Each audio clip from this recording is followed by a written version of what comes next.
In a Good Cause audiobook by Isaac Asimov, read by Jeff Majors. In a Good Cause.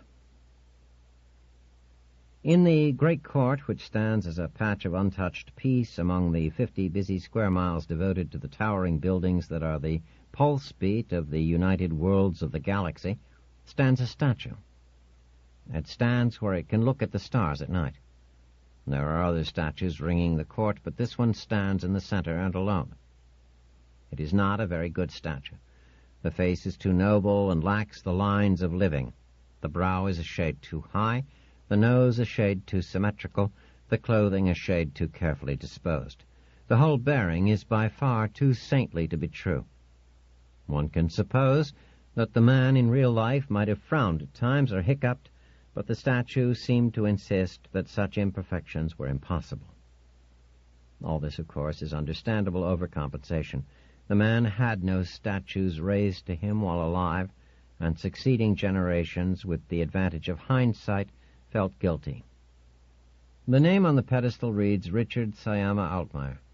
Underneath it is a short phrase and vertically arranged 3 dates. The phrase is, "In a good cause, there are no failures." The 3 dates are June 17th, 2755, September 5th, 2788, December 32nd, 2800. The years being counted in the usual manner of the period, that is, from the date of the first atomic explosion in 1945 of the ancient era. None of those dates represents either his birth or death. They mark neither a date of marriage or of the accomplishment of some great deed, or indeed of anything that the inhabitants of the united worlds can remember with pleasure and pride. Rather, they are the final expression of the feeling of guilt. Quite simply and plainly, they are the 3 dates upon which Richard Sayama Altmeyer was sent to prison for his opinions. 1. June 17th, 2755. At the age of 22, certainly Dick Altmeyer was fully capable of feeling fury.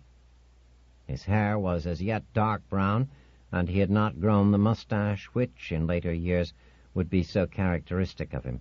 His nose was, of course, thin and high-bridged, but the contours of his face were youthful. It would only be later that the growing gauntness of his cheeks would convert that nose into the prominent landmark that it now is in the minds of trillions of schoolchildren. Jeffrey Stock was standing in the doorway viewing the results of his friend's fury.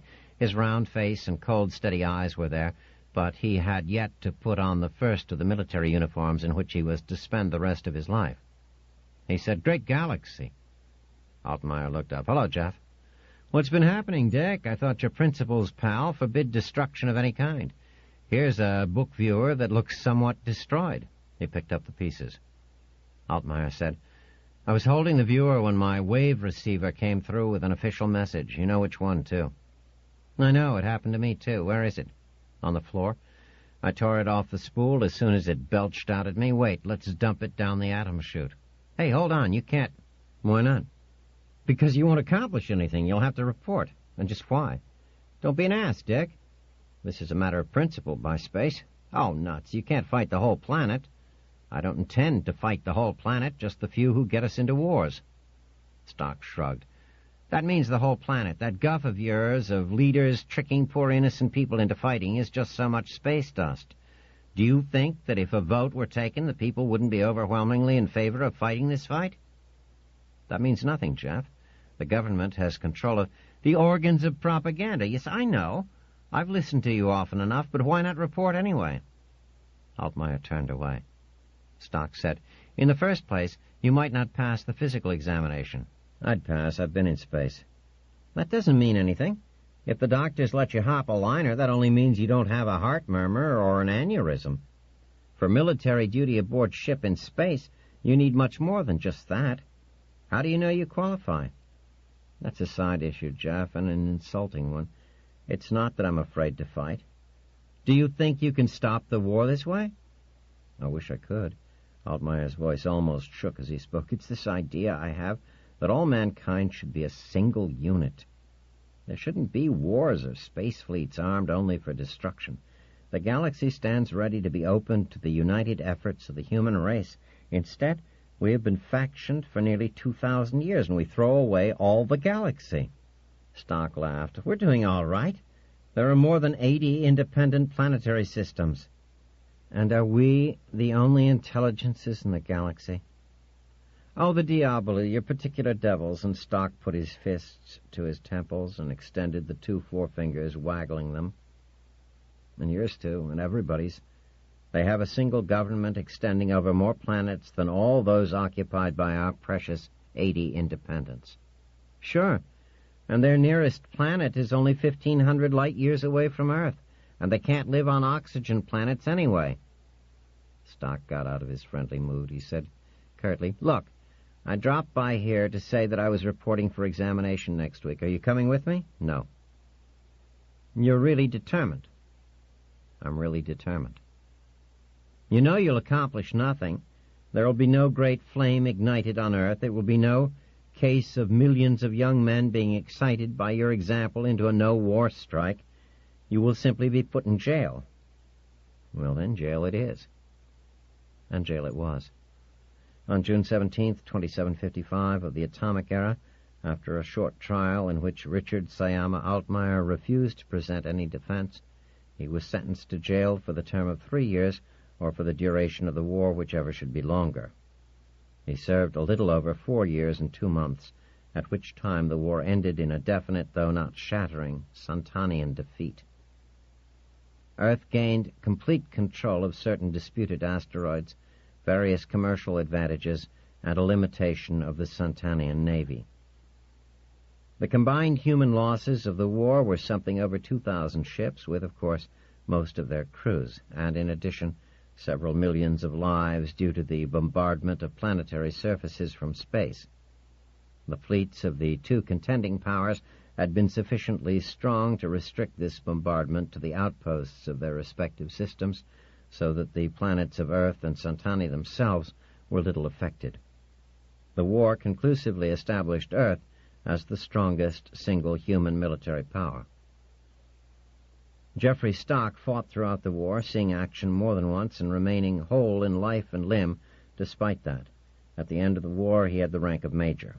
He took part in the first diplomatic mission sent out by Earth to the worlds of the Diaboli, and that was the first step in his expanding role in Earth's military and political life. 2. September 5th, 2788. They were the first Diaboli ever to have appeared on the surface of Earth itself. The projection posters and the newscasts of the Federalist Party made that abundantly clear to any who were unaware of that. Over and over they repeated the chronology of events. It was toward the beginning of the century that human explorers first came across the Diaboli. They were intelligent and had discovered interstellar travel independently somewhat earlier than had the humans. Already, the galactic volume of their dominions was greater than that which was human-occupied. Regular diplomatic relationships between the Diaboli and the major human powers had begun 20 years earlier, immediately after the war between Santani and Earth. At that time, outposts of Diaboli power were already within 20 light-years of the outermost human centers. Their missions went everywhere, drawing trade treaties, obtaining concessions on unoccupied asteroids. And now, they were on Earth itself. They were treated as equals, and perhaps as more than equals, by the rulers of the greatest center of human population in the galaxy. The most damning statistic of all was the most loudly proclaimed by the Federalists. It was this: although the number of living Diaboli was somewhat less than the total number of living humans, humanity had opened up not more than 5 new worlds to colonization in 50 years, while the Diaboli had begun the occupation of nearly 500. 100 to 1 against us, cried the Federalists, because they are one political organization, and we are 100. But relatively few on Earth, and fewer in the galaxy as a whole, paid attention to the Federalists and their demands for galactic union. The crowds that lined the streets along which nearly daily the 5 Diaboli of the mission traveled from their specially conditioned suite in the best hotel of the city to the Secretariat of Defense were, by and large, not hostile. Most were merely curious and more than a little revolted. The Diaboli were not pleasant creatures to look at. They were larger and considerably more massive than Earthmen. They had 4 stubby legs set close together below the 2 flexibly fingered arms above. Their skin was wrinkled and naked, and they wore no clothing. Their broad, scaly faces wore no expressions capable of being read by Earthmen, and from flattened regions just above each large pupilled eye there sprang short horns. It was these last that gave the creatures their names. At first they had been called devils, and later the politer Latin equivalent. Each wore a pair of cylinders on its back from which flexible tubes extended to the nostrils, where they clamped on tightly. These were packed with soda lime, which absorbed the, to them, poisonous carbon dioxide from the air they breathed. Their own metabolism revolved about the reduction of sulfur, and sometimes those foremost among the humans in the crowd caught a foul whiff of the hydrogen sulfide exhaled by the diaboli. The leader of the Federalists was in the crowd. He stood far back, where he attracted no attention from the police who had roped off the avenues and who now maintained a watchful order on the little hoppers that could be maneuvered quickly through the thickest crowd. The Federalist leader was gaunt-faced, with a thin and prominently bridged nose and straight graying hair. He turned away. "I cannot bear to look at them." His companion was more philosophic. He said, "No uglier in spirit, at least, than some of our handsome officials. These creatures are at least true to their own." "You are sadly right. Are we entirely ready?" "Entirely. There won't be one of them alive to return to his world." "Good. I will remain here to give the signal." The diaboli were talking as well. This fact could not be evident to any human, no matter how close. To be sure, they could communicate by making ordinary sounds to one another, but that was not their method of choice. The skin between their horns could, by the actions of muscles which differed in their construction from any known to humans, vibrate rapidly. The tiny waves which were transmitted in this manner to the air were too rapid to be heard by the human ear, and too delicate to be detected by any but the most sensitive of human instrumentation. At that time, in fact, humans remained unaware of this form of communication. The vibration said, "Did you know that this is the planet of origin of the 2 legs?" "No." There was a chorus of such no's, and then one particular vibration said, "Do you get that from the 2-leg communications you have been studying, queer one?" "Because I study the communications? More of our people should do so instead of insisting so firmly on the complete worthlessness of 2-leg culture. For one thing, we are in a much better position to deal with the 2 legs if we know something about them. Their history is interesting in a horrible way. I am glad I brought myself to view their spools."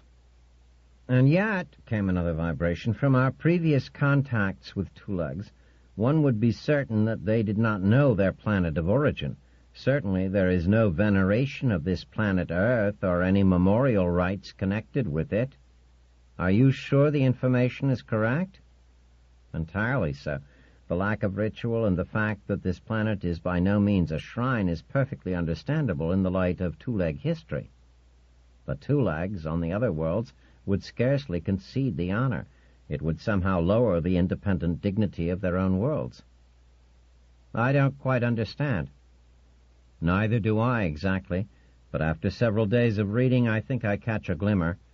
It would seem that originally, when interstellar travel was first discovered by the 2 legs, they lived under a single political unit. Naturally. Not for these 2 legs. This was an unusual stage in their history and did not last. After the colonies on the various worlds grew and came to reasonable maturity, their first interest was to break away from the mother world. The first in the series of interstellar wars among these 2 legs began then." "Horrible, like cannibals." "Yes, isn't it? My digestion has been upset for days. My cud is sour. In any case, the various colonies gained independence, so that now we have the situation of which we are well aware. All of the 2-leg kingdoms, republics, aristocracies, etc., are simply tiny clots of worlds, each consisting of a dominant world and a few subsidiaries which, in turn, are forever seeking their independence or being shifted from one dominant to another. This Earth is the strongest among them, and yet less than a dozen worlds owe it allegiance." "Incredible that these creatures should be so blind to their own interests." Do they not have a tradition of the single government that existed when they consisted of but one world? As I said, that was unusual for them. The single government had existed only a few decades. Prior to that, this very planet itself was split into a number of subplanetary political units. Never heard anything like it. For a while, the supersonics of the various creatures interfered with one another. It's a fact. It is simply the nature of the beast. And with that, they were at the Secretariat of Defense. The 5 Diaboli stood side by side along the table. They stood because their anatomy did not admit of anything that could correspond to sitting. On the other side of the table, 5 Earthmen stood as well. It would have been more convenient for the humans to sit, but, understandably, there was no desire to make the handicap of smaller size any more pronounced than it already was. The table was a rather wide one, the widest, in fact, that could be conveniently obtained. This was out of respect for the human nose, for from the Diaboli, slightly so as they breathed, much more so when they spoke, there came the gentle and continuous drift of hydrogen sulfide. This was a difficulty rather unprecedented in diplomatic negotiations. Ordinarily, the meetings did not last for more than half an hour, and at the end of this interval, the Diaboli ended their conversations without ceremony and turned to leave. This time, however, the leave-taking was interrupted. A man entered, and the 5 human negotiators made way for him. He was tall, taller than any of the other Earthmen, and he wore a uniform with the ease of long usage. His face was round, and his eyes cold and steady. His black hair was rather thin, but as yet untouched by gray. There was an irregular blotch of scar tissue running from the point of his jaw downward past the line of his high leather-brown collar. It might have been the result of a hand energy ray wielded by some forgotten human enemy in one of the 5 wars in which the man had been an active participant. "Sirs," said the Earthman, who had been chief negotiator hitherto, "may I introduce the Secretary of Defense?" The Diaboli were somewhat shocked, and although their expressions were in repose and inscrutable, the sound plates on their foreheads vibrated actively. Their strict sense of hierarchy was disturbed. The Secretary was only a 2-leg, but by 2-leg standards he outranked them. They could not properly conduct official business with him. The Secretary was aware of their feelings, but had no choice in the matter. For at least 10 minutes their leaving must be delayed, and no ordinary interruption could serve to hold back the Diaboli. "Sirs," he said, "I must ask your indulgence to remain longer this time." The central Diabolus replied in the nearest approach to English any Diabolus could manage. Actually, a Diabolus might be said to have 2 mouths. One was hinged at the outermost extremity of the jawbone and was used in eating. In this capacity, the motion of the mouth was rarely seen by human beings, since the Diaboli much preferred to eat in the company of their own kind exclusively. A narrower mouth opening, however, perhaps 2 inches in width, could be used in speaking. It pursed itself open, revealing the gummy gap where a Diabolus missing incisors ought to have been. It remained open during speech, the necessary consonantal blockings being performed by the palate and back of the tongue. The result was hoarse and fuzzy, but understandable. The Diabolus said, "You will pardon us, already we suffer." And by his forehead he twittered unheard, "They mean to suffocate us in their vile atmosphere. We must ask for larger poison-absorbing cylinders." The Secretary of Defense said, "I am in sympathy with your feelings, and yet this may be my only opportunity to speak with you. Perhaps you would do us the honor to eat with us." The Earthman next to the Secretary could not forbear a quick and passing frown. He scribbled rapidly on a piece of paper and passed it to the Secretary, who glanced momentarily at it. It read, "No, they eat sulphuretted hay. Stinks unbearably." The Secretary crumbled the note and let it drop. The Diabolus said, "The honor is ours. Were we physically able to endure your strange atmosphere for so long a time, we would accept most gratefully." And via forehead he said with agitation, "They cannot expect us to eat with them and watch them consume the corpses of dead animals. My cud would never be sweet again." "We respect your reasons," said the Secretary. "Let us then transact our business now. In the negotiations that have so far proceeded, we have been unable to obtain from your government, in the persons of you, their representatives, any clear indication as to what the boundaries of your sphere of influence are in your own minds? We have presented several proposals in this matter. As far as the territories of Earth are concerned, Mr. Secretary, a definition has been given. But surely you must see that this is unsatisfactory. The boundaries of Earth and your lands are nowhere in contact. So far you have done nothing but state this fact. While true, the mere statement is not satisfying. We do not completely understand. Would you have us discuss the boundaries between ourselves and such independent human kingdoms as that of Vega? Why, yes. That cannot be done, sir. Surely you realize that any relations between ourselves and the sovereign realm of Vega cannot be possibly any concern of Earth. They can be discussed only with Vega. Then you will negotiate 100 times within the 100 human world systems? It is necessary. I would point out, however, that the necessity is imposed not by us, but by the nature of your human organization. Then that limits our field of discussion drastically. The Secretary seemed abstracted.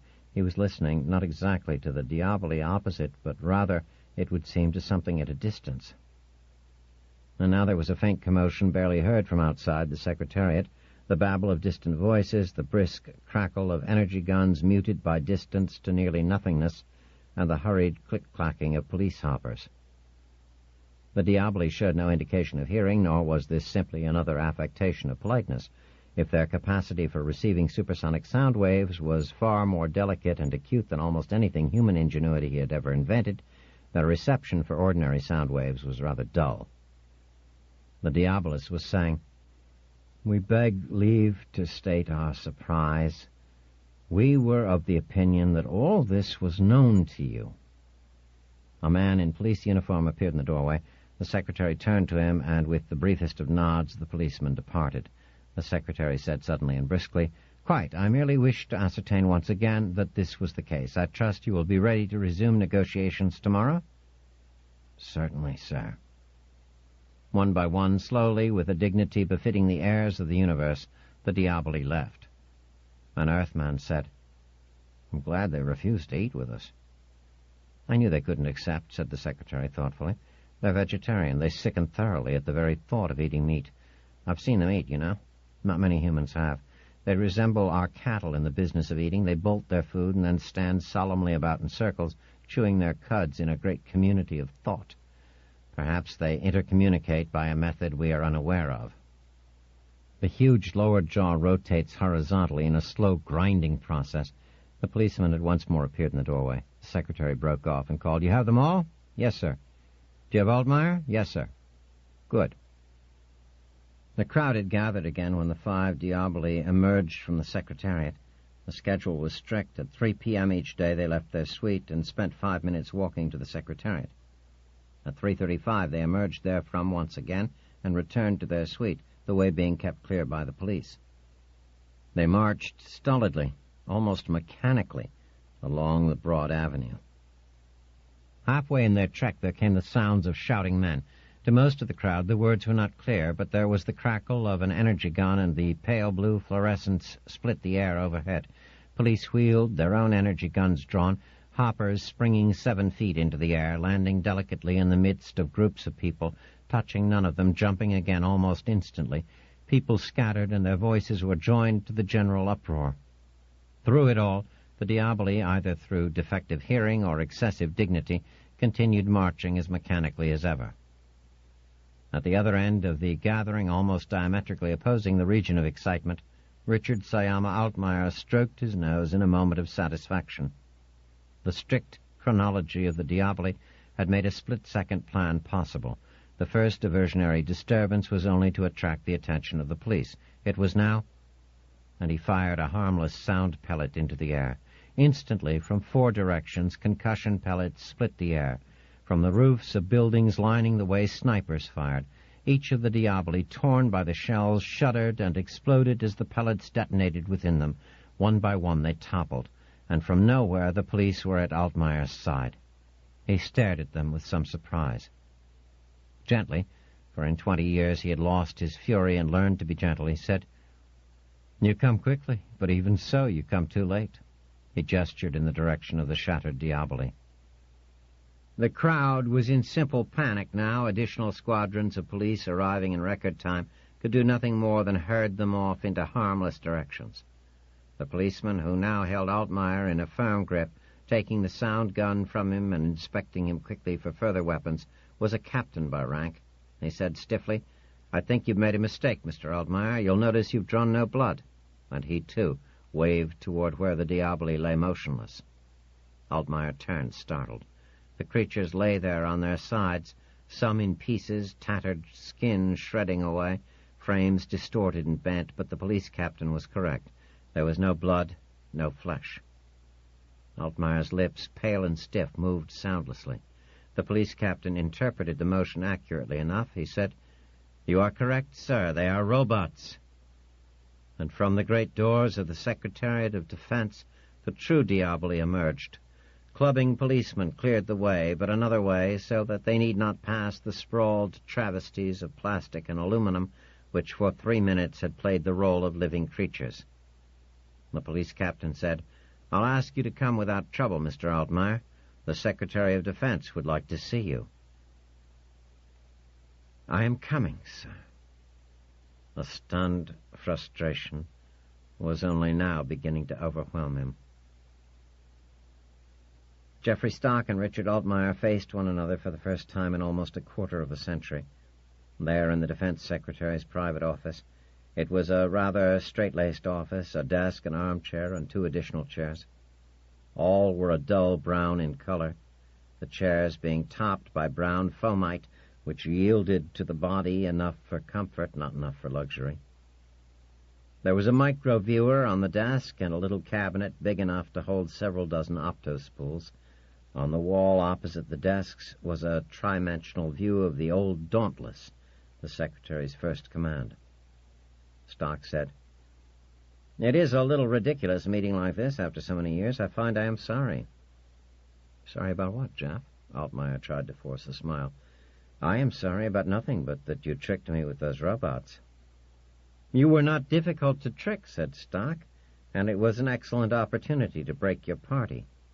I'm sure it will be quite discredited after this. The pacifist tries to force war. The apostle of gentleness tries assassination." "War against the true enemy," said Altmaier sadly. "But you are right. It is a sign of desperation that this was forced on me." Then, "How did you know my plans?" "You still overestimate humanity, Dick. In any conspiracy, the weakest points are the people that compose it. You had 25 co-conspirators. Didn't it occur to you that at least one of them might be an informer, or even an employee of mine?" A dull red burned slowly on Altmaier's high cheekbones. "Which one?" he said. "Sorry. We may have to use him again." Altmaier sat back in his chair wearily. "What have you gained? What have you gained?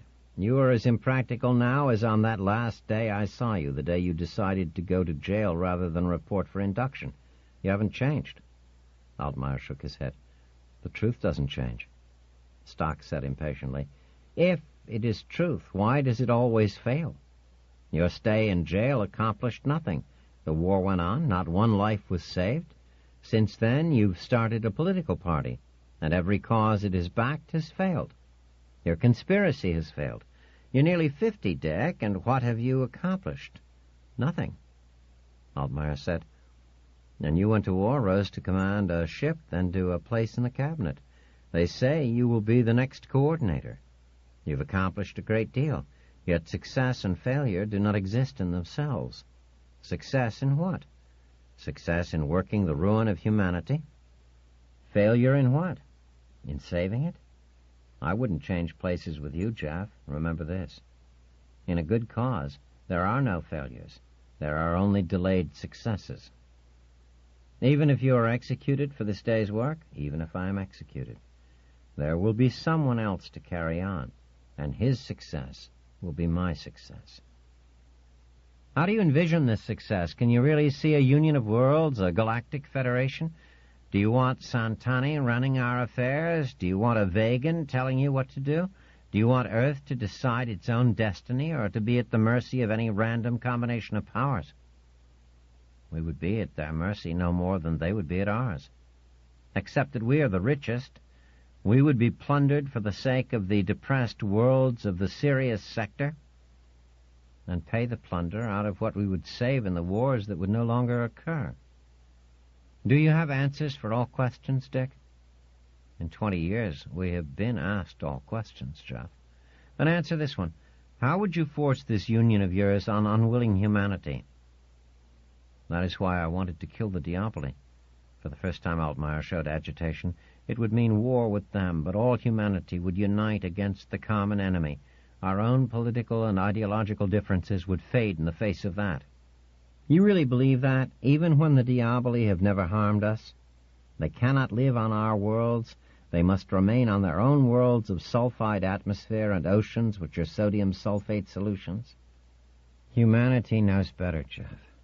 They are spreading from world to world like an atomic explosion. They block space travel into regions where there are unoccupied oxygen worlds, the kind we could use. They are planning for the future, making room for uncounted future generations of Diaboli, while we are being restricted to one corner of the galaxy and fighting ourselves to death. In 1,000 years, we will be their slaves.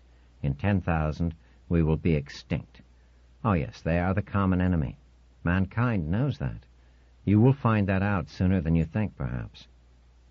The secretary said, Your party members speak a great deal of ancient Greece, of the pre-atomic age. They tell us that the Greeks were a marvelous people, the most culturally advanced of their time, perhaps of all times.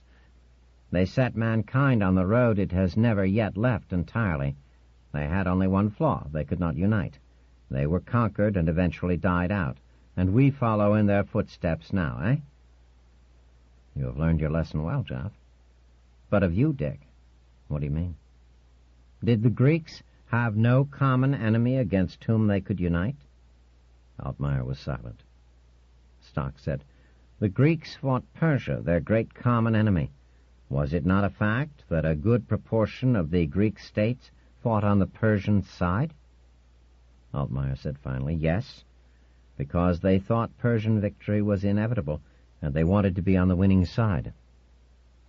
Human beings haven't changed, Dick. Why do you suppose the Diaboli are here? What is it we're discussing?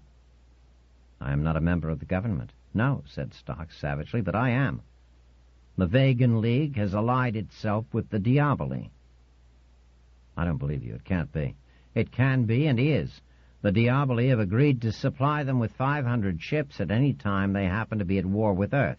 In return, Vega abandons all claims to the Nigelian star cluster. So, if you had really assassinated the Diaboli, it would have been war, but with half of humanity probably fighting on the side of your so-called common enemy. We are trying to prevent that. Altmeyer said slowly, I'm ready for trial, or am I to be executed without one? Stock said, You are still foolish. If we shoot you, Dick, we make a martyr. If we keep you alive and shoot only your subordinates, you will be suspected of having turned state's evidence. As a presumed traitor, you will be quite harmless in the future. And so, on September 5th, 2788, Richard Sayama Altmeyer, after the briefest of secret trials, was sentenced to 5 years in prison. He served his full term. The year he emerged from prison, Jeffrey Stock was elected coordinator of Earth. 3. December 21st, 2800.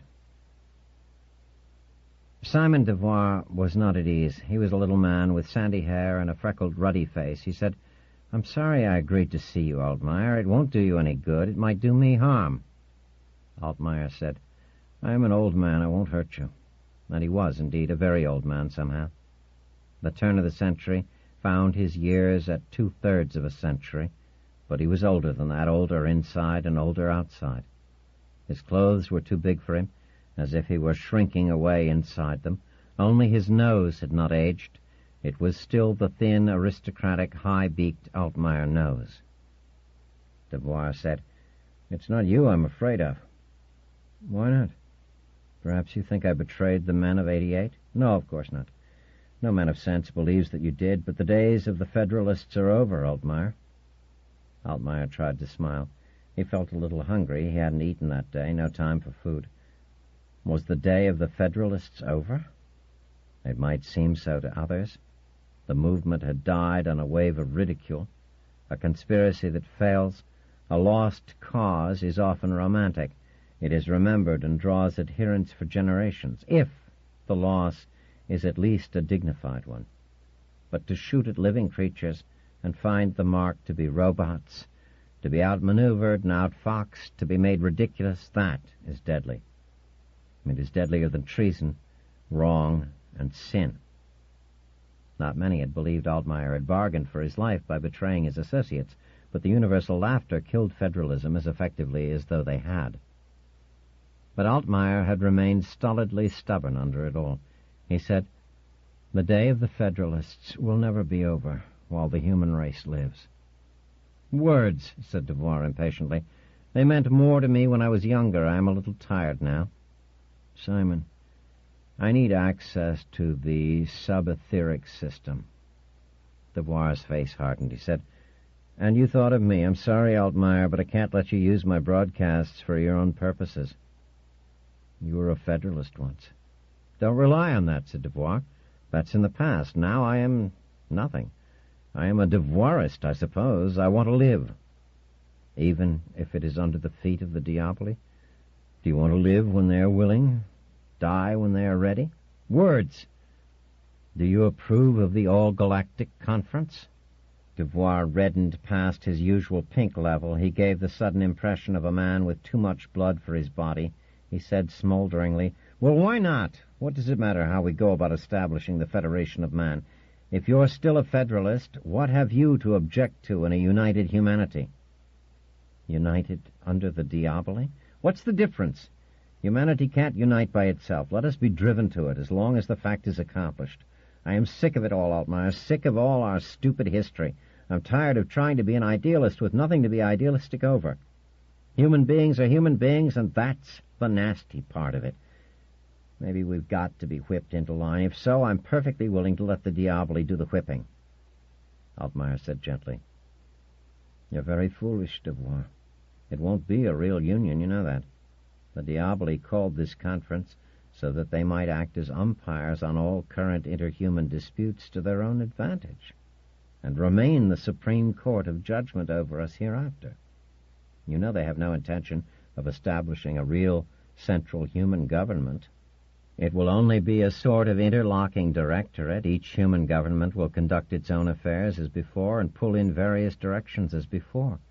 It is simply that we will grow accustomed to running to the Diaboli with our little problems." "How do you know that will be the result?" "Do you seriously think any other result is possible?" Devoir chewed at his lower lip. "Maybe not." "Then see through a pane of glass, Simon. Any true independence we now have will be lost. A lot of good this independence has ever done us. Besides, what's the use? We can't stop this thing. Coordinator Stock is probably no keener on the conference than you are, but that doesn't help him. If Earth doesn't attend, the Union will be formed without us, and then we will face war with the rest of humanity and the Diaboli, and that goes for any other government that wants to back out." "What if all the governments back out? Wouldn't the conference break up completely? Have you ever known all the human governments to do anything together? You never learn, Altmeyer." "There are new facts involved." "Such as? I know I am foolish for asking, but go ahead." Altmeyer said, "For 20 years most of the galaxy has been shut to human ships. You know that. None of us has the slightest notion of what goes on within the Diaboli sphere of influence. And yet some human colonies exist within that sphere. So occasionally human beings escape into the small portion of the galaxy that remains human and free. The government of Earth receives reports which they don't dare make public, but not all officials of the government can stand the cowardice involved in such actions forever. One of them has been to see me. I can't tell you which one, of course. So I have documents, Devoir, official, reliable, and true. Devoir shrugged. About what? He turned the desk chronometer rather ostentatiously so that Altmaier could see its gleaming metal face on which the red glowing figures stood out sharply. They read 22:31, and even as it was turned, the 1 faded and the new glow of a 2 appeared. Altmaier said, "There is a planet called by its colonists Chu-Si. It did not have a large population. 2 million, perhaps.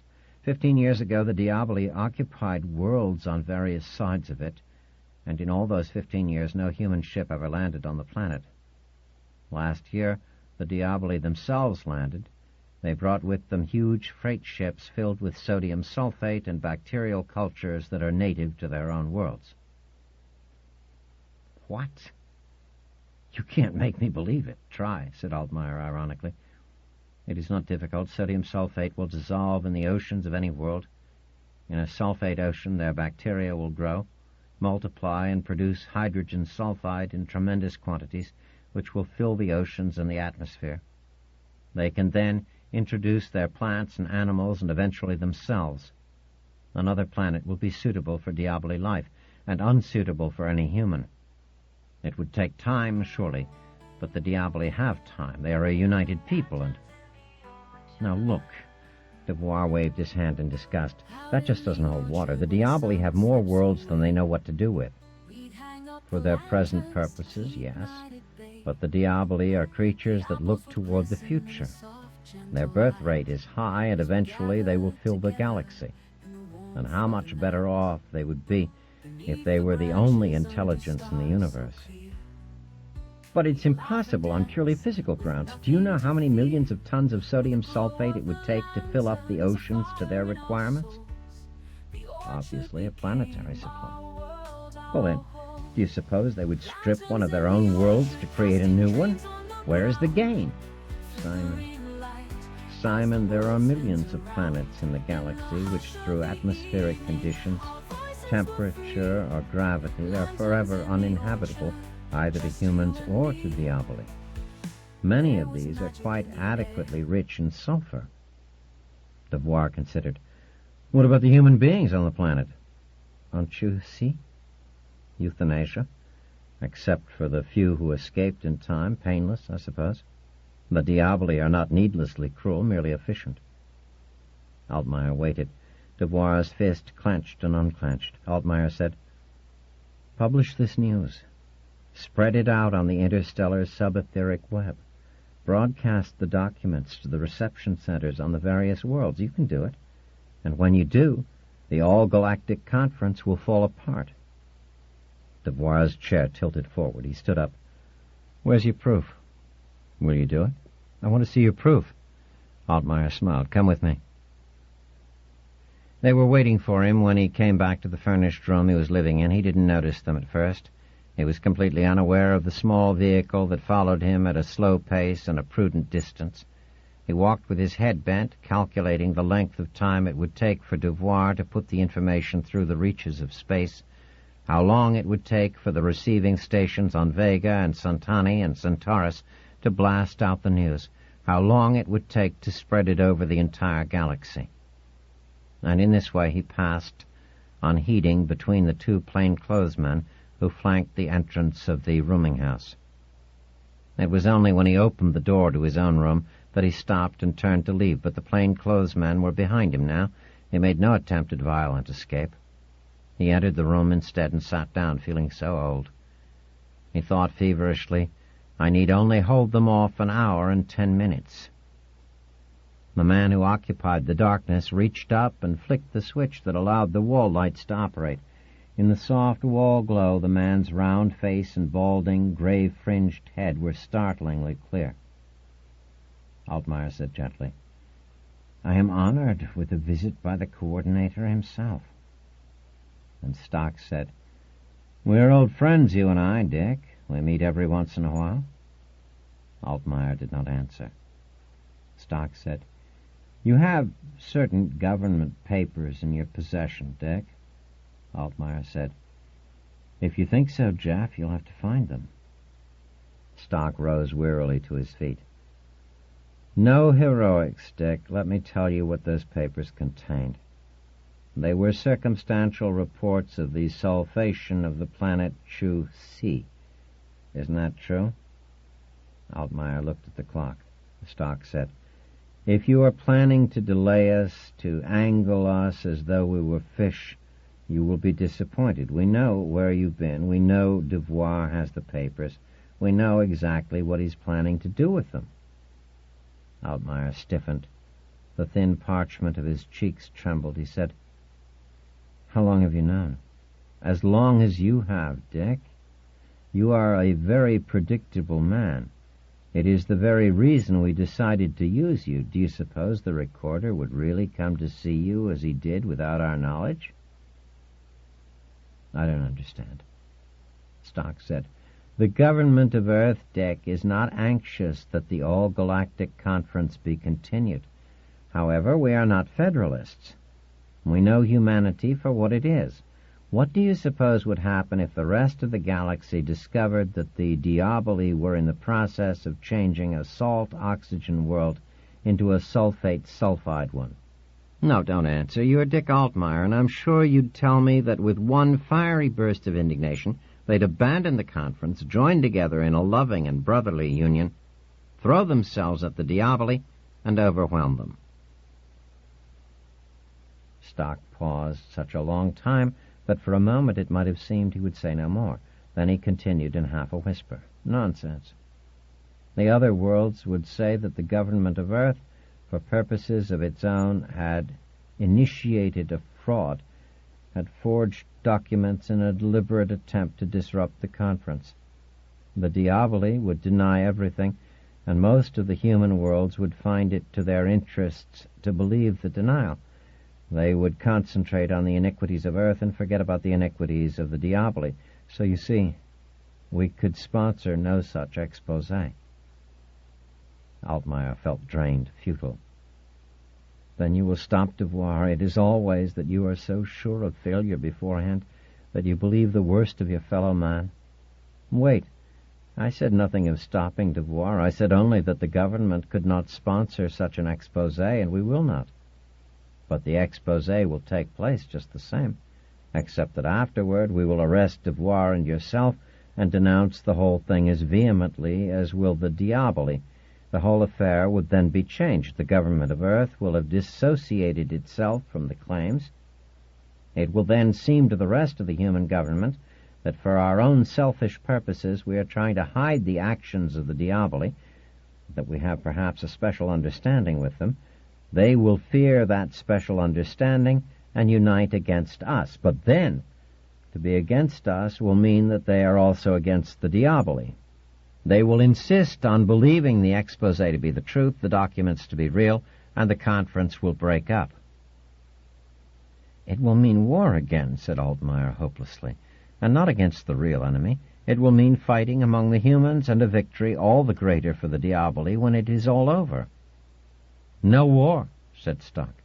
"No government will attack Earth with the Diaboli on our side. The other governments will merely draw away from us and grind a permanent anti-Diaboli bias into their propaganda.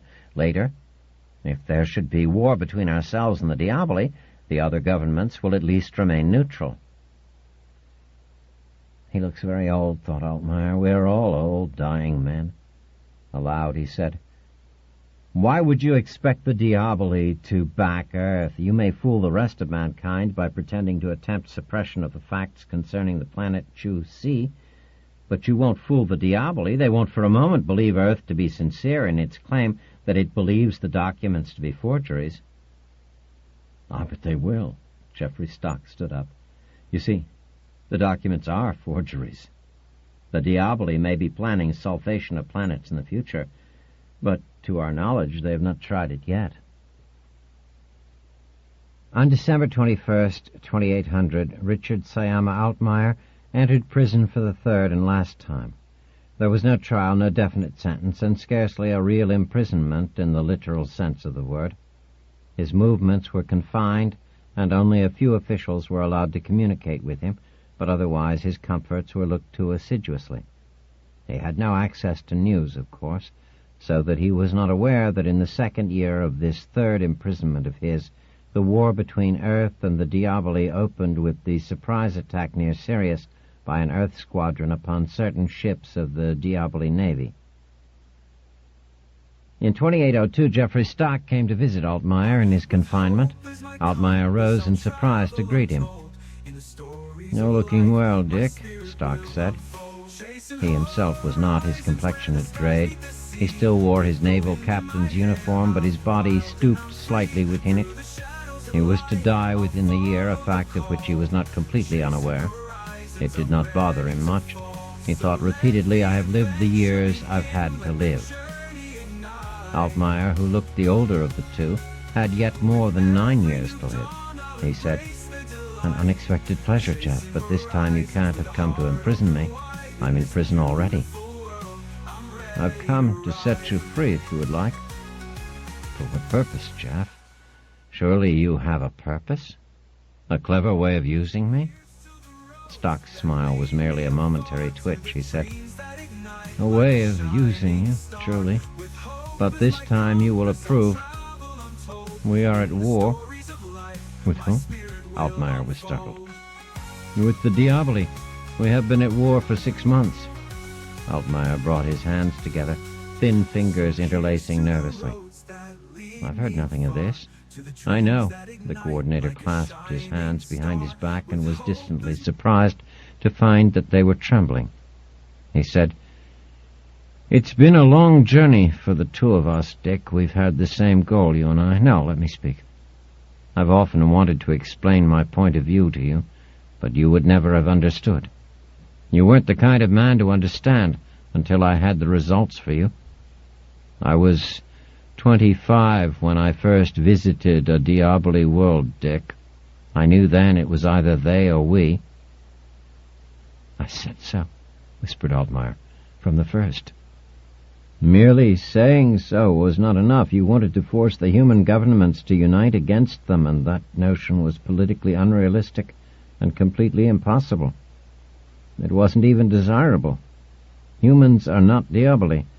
Among the Diaboli, individual consciousness is low, almost non-existent. Ours is almost overpowering. They have no such thing as politics. We have nothing else. They can never disagree, can have nothing but a single government.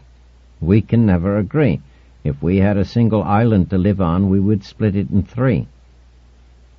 But our very disagreements are our strength. Your Federalist Party used to speak of ancient Greece a great deal once, do you remember? But your people always missed the point.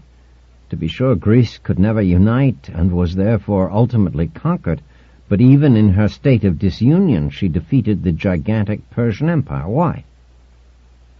I would like to point out that the Greek city-states over centuries had fought with one another. They were forced to specialize in things military to an extent far beyond the Persians.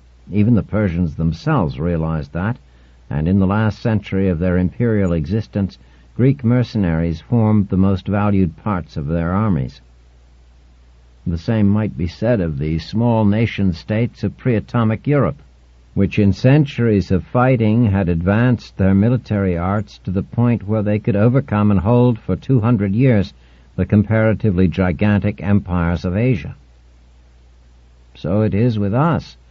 The Diaboli, with vast extents of galactic space, have never fought a war. Their military machine is massive but untried. In 50 years, only such advances have been made by them as they have been able to copy from the various human navies. Humanity, on the other hand, has competed ferociously in warfare. Each government has raced to keep ahead of its neighbors in military science. They've had to. It was our own disunion that made the terrible race for survival necessary, so that in the end almost any one of us was a match for all the Diaboli, provided only that none of us would fight on their side in a general war. It was toward the prevention of such a development that all of Earth's diplomacy has been aimed. Until it was certain that in a war between Earth and the Diaboli, the rest of humanity would be at least neutral, there could be no war, and no union of human governments could be allowed, since the race for military perfection must continue.